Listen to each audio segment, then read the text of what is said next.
Hello everyone, एक बार फिर से आप सभी का जेएनसी के इस डिजिटल और बेहतरीन प्लेटफॉर्म पर हार्दिक स्वागत एंड अभिनंदन। आज की अपन की इस 10 मिनट की क्लास के अंदर वो इम्पोर्टेंट पॉइंट देखेंगे जो आपके आने वाले कॉम्पिटिटिव एग्जाम के अंदर देखने को मिलेंगे। तो इस क्लास को लाइक करना ना भूलें, क्लास को शेयर जरूर करें और इस क्लास का बेनिफिट आपको, आपके चाहने वालों को, आपके दोस्तों को, आपके सहेलियों को, सभी को होगा। तो कुल मिला के इस क्लास के अंदर अपन वो इम्पोर्टेंट पॉइंट डील करेंगे जो एग्जाम के अंदर आने की संभावना बहुत ज़्यादा रहती है।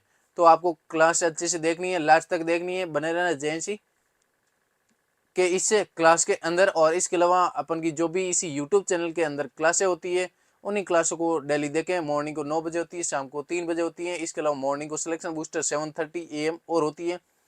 तो आज की अपनी क्लास का पहला पॉइंट आपने देखा होगा, सेल। सेल के सबसे बाहर वाली एक लेयर होती है, उसको बोलते हैं हमेशा कोशिका कला या फिर सेल मेम्ब्रेन। वो एक ऐसी पतली झिल्ली होती है जो कोशिकाओं की सबसे बाहरी परत का निर्माण करता है या बनाती है। तो आज की क्लास का पहला पॉइंट,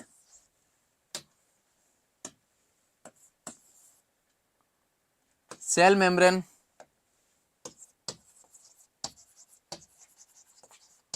सेल मेम्ब्रेन ये इसको बोला जाता है कोशिका कला। कोशिका कला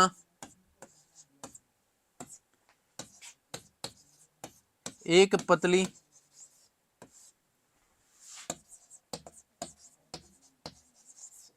झिल्ली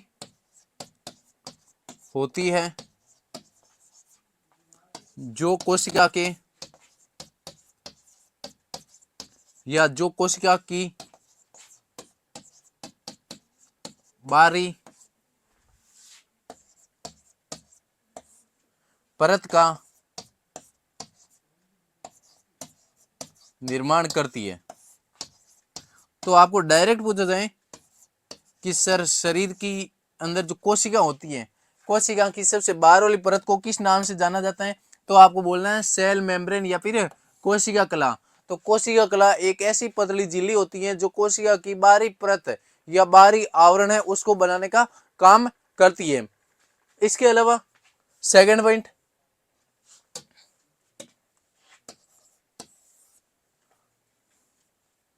केंद्र के अलावा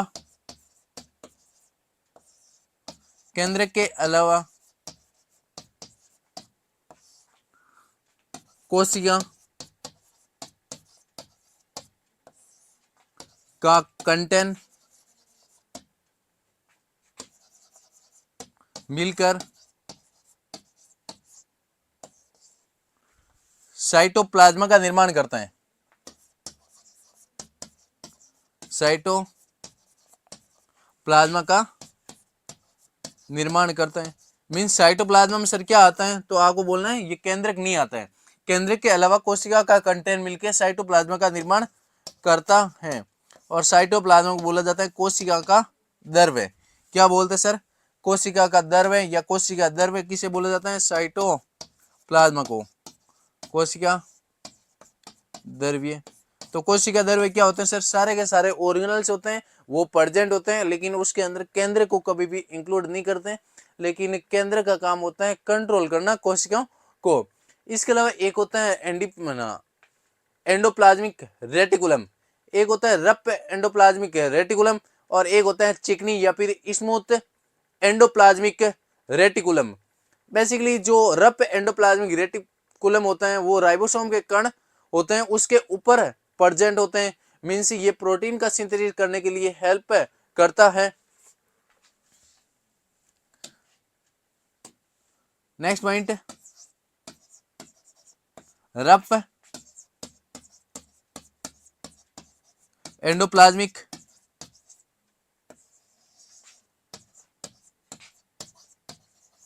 रेटिकुलम मीन्स रफ एंडोप्लाज्मिक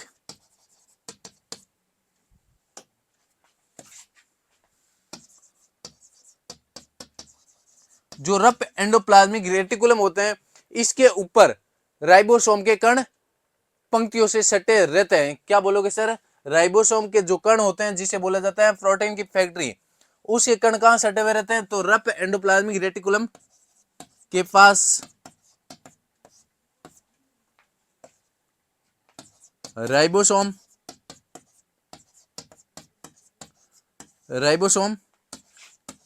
के कण सटे हुए होते हैं,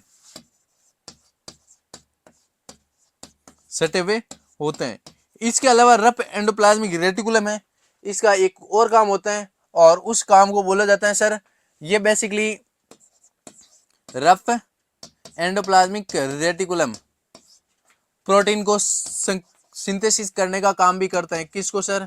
प्रोटीन को, या प्रोटीन का सिंथेसिस भी करता है, प्रोटीन का सिंथेसिस भी करता है। तो आपको डायरेक्ट पूछा जाएगा प्रोटीन का सिंथेसिस कौन करते हैं? तो रफ एंडोप्लाज्मिक रेटिकुलम। इसको याद रखने का तरीका कैसा है? जैसे आप ऐसे लिखते हो प्रोटीन को, कैसे लिखते हो सर? PROTEIN। तो P for protein, R for rough endoplasmic reticulum है, तो यहां से याद रख सकते हो P फॉर प्रोटीन और R for rough endoplasmic reticulum. जो रफ एंडोप्लाज्मिक रेटिकुलम होता है वो प्रोटीन का सिंथेसिस करने के लिए हेल्प करता है। नेक्स्ट पॉइंट,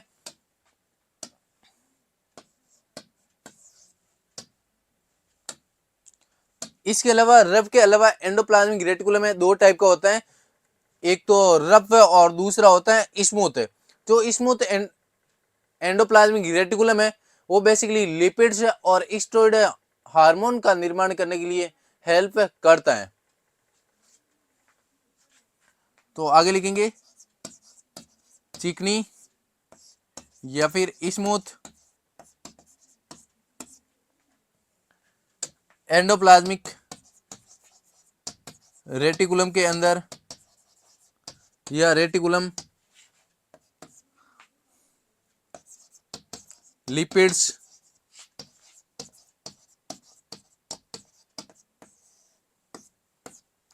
और स्टेरॉइड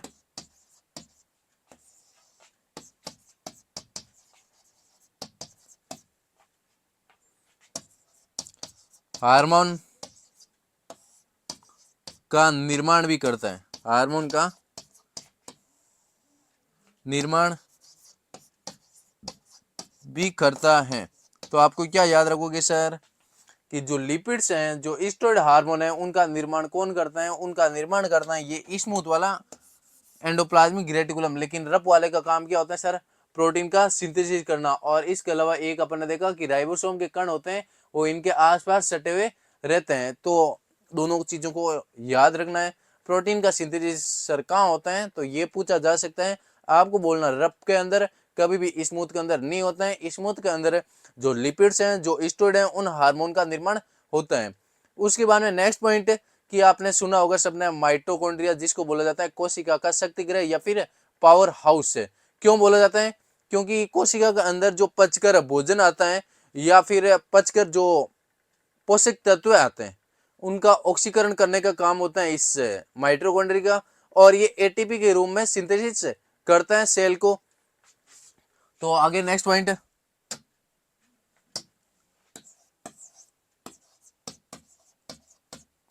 माइटोकॉन्ड्रिया को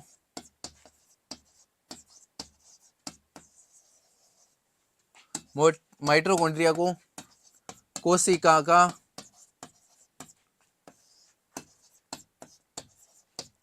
शक्तिगृह, घर का शेर मीन्स पावर हाउस, माइटोकॉन्ड्रिया को कोशिका का शक्तिगृह भी कहते हैं।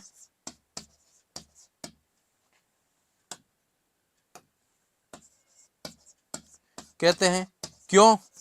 तो आपको याद रखना है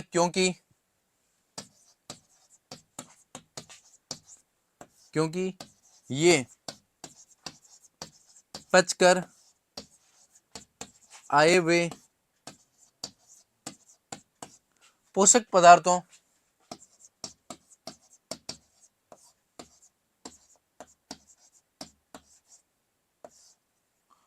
पदार्थों का ऑक्सीकरण